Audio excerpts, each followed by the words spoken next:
Assalamu alaikum warahmatullahi ta'ala wa barakatuhu. Barkanmu da warhaka, barkanmu da sake saduwa da ku a cikin wannan shirin namu albarka. Yau zan yi muku bayani akan wani ƙaramin application ne. Wannan application zai baka dama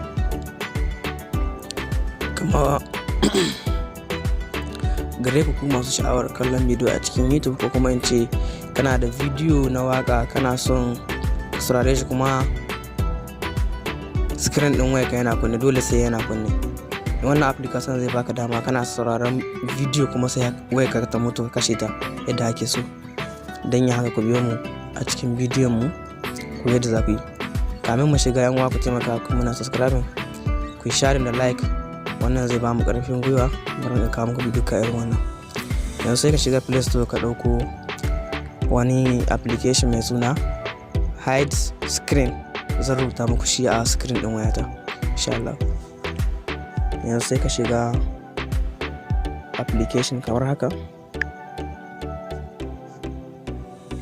Kana shiga zai nuna maka wannan fuska star, sai ka taba star din nan.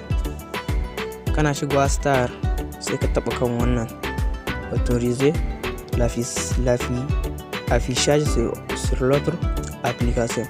Kamar ka bashi dama ne a wayarka, sai ka taba shi kamar haka. Kana taba shi sai ka yo baya.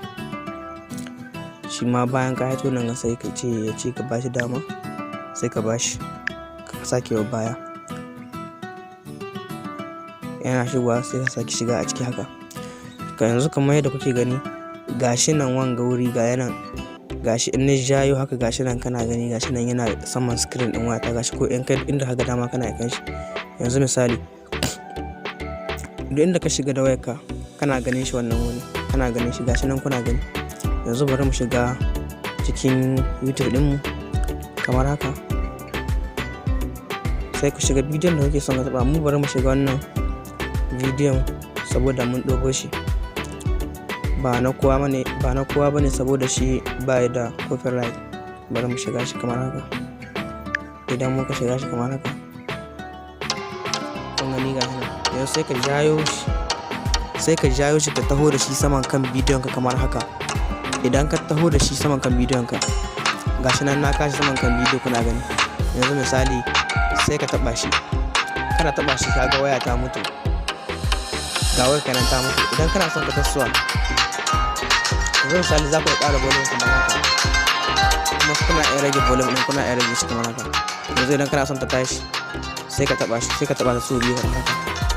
To gashi nan ka taba. To yanzu shi wannan application, yanzu kuna son kuma matsalar shi, in kuna son ku sake aiki da shi haka, sai kun sake shiga can wancan wuri sai ku abin. Yanzu misali bari mu taba mu gani. Nan sama bata mutu ba, nan sama kuma nan ƙasa gashi nan kuna gani akwai alamun abin ana ganin haske. To sai ku sake taba kamar yadda kuke gani, sai ku ƙara taba shi, ku taho nan sai ku shahe shi wannan wuri. In kuka shahe shi sai ku sake hita kuma. Idan kuka hita,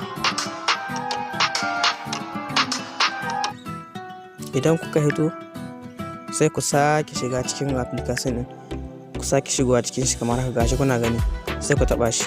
Idan kuka taba shi sai ku taba start din. To gashi nan kamar misali ya sake dawowa, kuma za ku iya zuwa ku sake ci gaba da amfani da shi kamar yadda kuke gani haka. Yawwa, sai ku jaye shi ku kashi nan saman kan wannan abu. Kuna sakin bidiyon ku kawai sai ku taba shi, kun ga ta mutu. Haka za ku saurari waƙar ku yadda kuke so, ba sai kun yi wani abu kamar cikin YouTube kuna son wata waƙa wadda kuke son ku saurara. Na gode, sai yau.